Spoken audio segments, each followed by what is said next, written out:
शांति कुंज, लगेगा कि स्वर्ग में आ गए, स्वर्ग में बिल्कुल शांति, बिल्कुल शांति।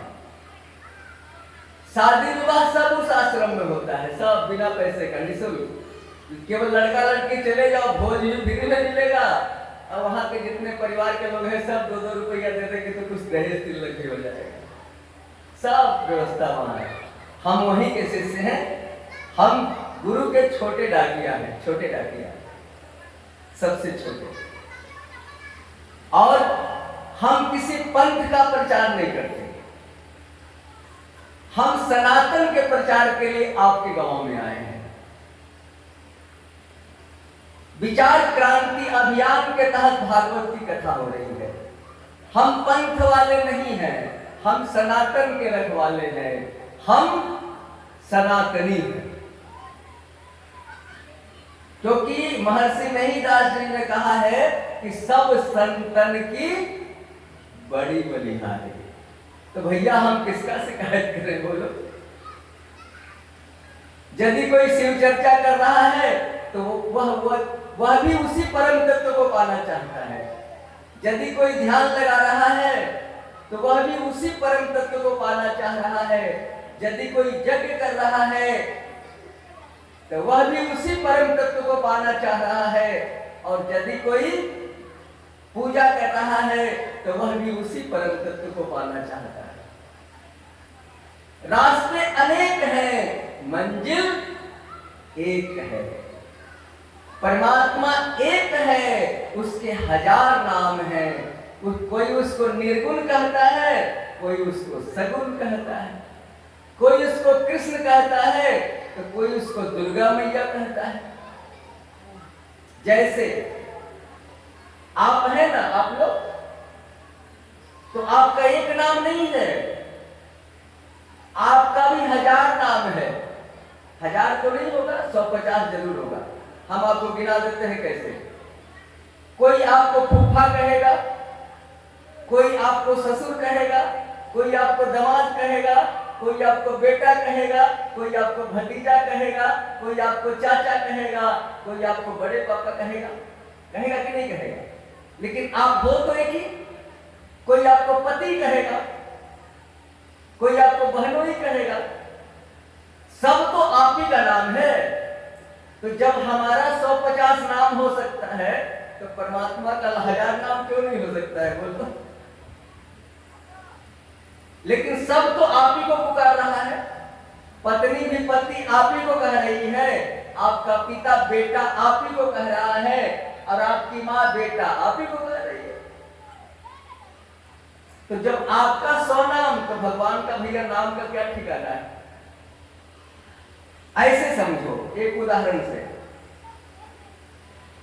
कि ये हाजीपुर है ना, हाजीपुर, कोई पूरब से भी आएगा तो हाजीपुर आएगा, कोई पश्चिम से भी आएगा तो हाजीपुर आएगा, और कोई उत्तर से भी आएगा तो हाजीपुर आएगा, और कोई दक्षिण से भी आएगा तो हाजीपुर आएगा। लेकिन हाजीपुर तो एक ही है।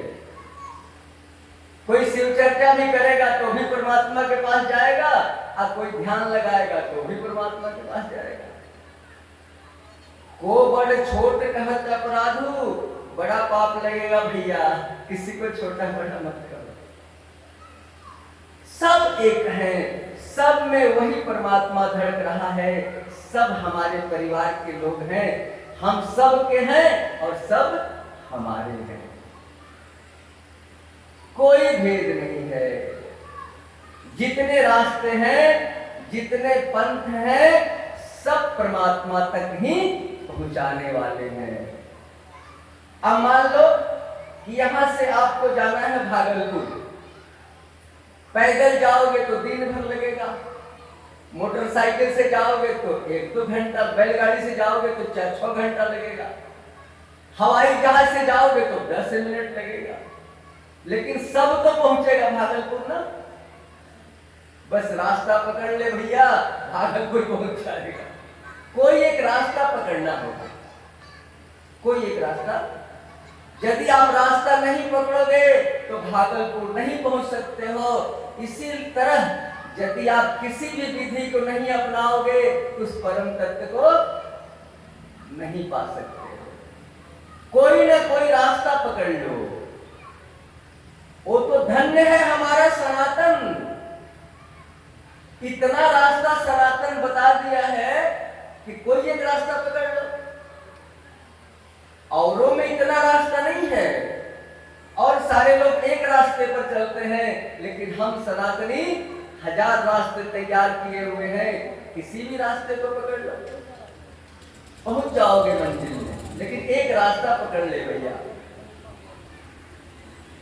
पत्नी के लिए पति उसका सब कुछ होता है ना, लेकिन केवल पत्नी की सेवा नहीं, पत्नी केवल पति की सेवा नहीं करती है, सास की भी करती है, ससुर की भी करती है, देवर की भी करती है। तो तुम एक देवता को पकड़ लो, देवता का एक नाम, एक गुरु को का आश्रय ले लो, लेकिन सबका सेवा करो, सबका आदर करो, नहीं तो काम नहीं चलेगा। जिस तरह से पत्नी पति के लिए सब कुछ होती है और पति पत्नी के लिए सब कुछ होता है, लेकिन पति भी सबका देखभाल करता है और पत्नी भी सबकी देखभाल करती है। किसी का अनादर मत करो, लेकिन किसी एक को अपना पति बना लो। सेवा सबकी करो, लेकिन लक्ष्य एक पकड़ लो, मंजिल मिल जाएगी। हमें तो बड़ी विडंबना लगती है, शिव चर्चा वाला कहता है हम उस सत्संग में नहीं जाएंगे, सत्संग वाला कहता है कि हम शिव चर्चा में नहीं जाएंगे, और हम एक ऐसे आदमी है, सत्संग वाले भी अधिवेशन के लिए बुला के ले जाते हैं, भैया को बुला के ले चलो। शिव चर्चा वाले भी ले जाते हैं, चलिए ना भैया जरा शिव पुराण की कथा 2 घंटा कह देना, प्रेम से जाते हैं, कोई टेंशन नहीं। हमको तो सब एक के लगता है, किसी मंच पर बैठ जाओ सब एक ही बात है। क्या भेद है? मान लो कि कोई गोरी चमड़ी वाला है, कोई काला चमड़ी वाला है, और अंदर में तो सब एक ही है कि नहीं है? बोलो, कोई लाल पीना है तो कोई उजला पीना है। हमारे गुरु ने हमें तो यही सिखाया है भैया कि सबको बराबर मानना।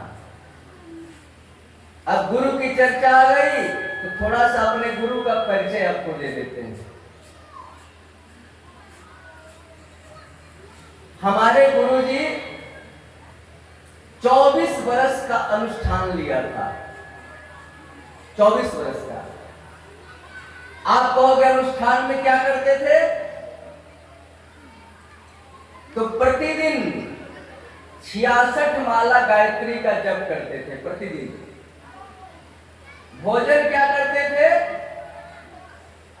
तो गाय